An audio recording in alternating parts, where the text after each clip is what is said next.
बोलो दुर्गा माता की जय। 7वां अध्याय, चंड और मुंड का वध। महिषी मेधा ने कहा, दैत्यराज की आज्ञा पाकर चंड और मुंड चतुरंगिनी सेना को साथ लेकर हथियार उठाए हुए देवी से लड़ने के लिए चल दिए। हिमालय पर्वत पर पहुंचकर उन्होंने मुस्कुराती हुई देवी जो सिंह पर बैठी हुई थी देखा।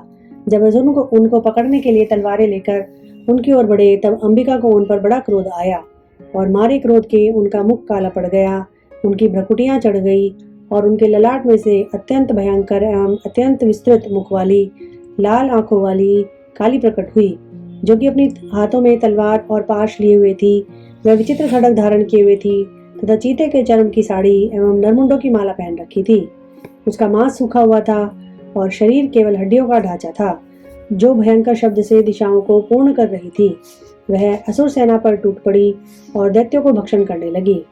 वह पार्श्व रक्षकों, अंकुशधारी महावतों, हाथियों पर सवार योद्धाओं और घंटा सहित हाथियों को एक हाथ से पकड़ पकड़कर अपने मुंह में डाल रही थी और इसी प्रकार वह घोड़ों, रथों, सारथियों एवं रथों में बैठे हुए सैनिकों को मुंह में डालकर भयानक रूप से चबा रही थी।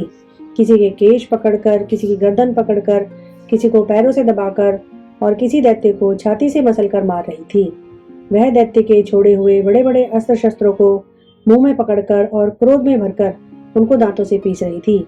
उसने कई बड़े बड़े असुर भक्षण कर डाले, कितनों को रौंद डाला और कितनी उसकी मार के मारे भाग गए।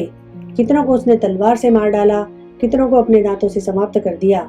इस प्रकार से देवी ने क्षण भर में संपूर्ण दैत्य सेना को नष्ट कर दिया।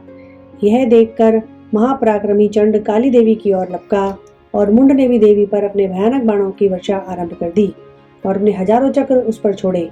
उस समय वह चमकते हुए बाण वह चक्र देवी के मुख में प्रविष्ट हुए इस प्रकार दिख रहे थे मानो बहुत से सूर्य मेघों की घटा में प्रविष्ट हो रहे हों। इसके पश्चात भयंकर शब्द के साथ काली ने अत्यंत जोश में भरकर विकट अट्टहास किया। उसका भयंकर मुख देखा नहीं जाता था। उसके मुख में श्वेत दांतों की पंक्ति चमक रही थी। फिर हाथ में तलवार लेकर हूँ शब्द कहकर चंड के ऊपर आक्रमण कर दिया और उसके केश पकड़कर उसका सिर काटकर अलग कर दिया। चंड को मरा हुआ देखकर मुंड देवी की ओर लपका, परंतु देवी ने क्रोध में भरे उसे भी अपनी तलवार से यमलोक पहुंचा दिया। चंड और मुंड को मरा हुआ देखकर उनकी बाकी बची हुई सेना वहां से भाग गई। इसके पश्चात काली चंड और मुंड के कटे हुए सिरों को लेकर चंडिका के पास आई और प्रचंड अट्टहास के साथ कहने लगी, हे देवी, चंड और मुंड दो महादैत्यों को मारकर तुम्हारी भेंट कर दिया है। अब शुंभ और निशुंभ को तुमको स्वयं वध करना है। महिषी मेधा ने कहा।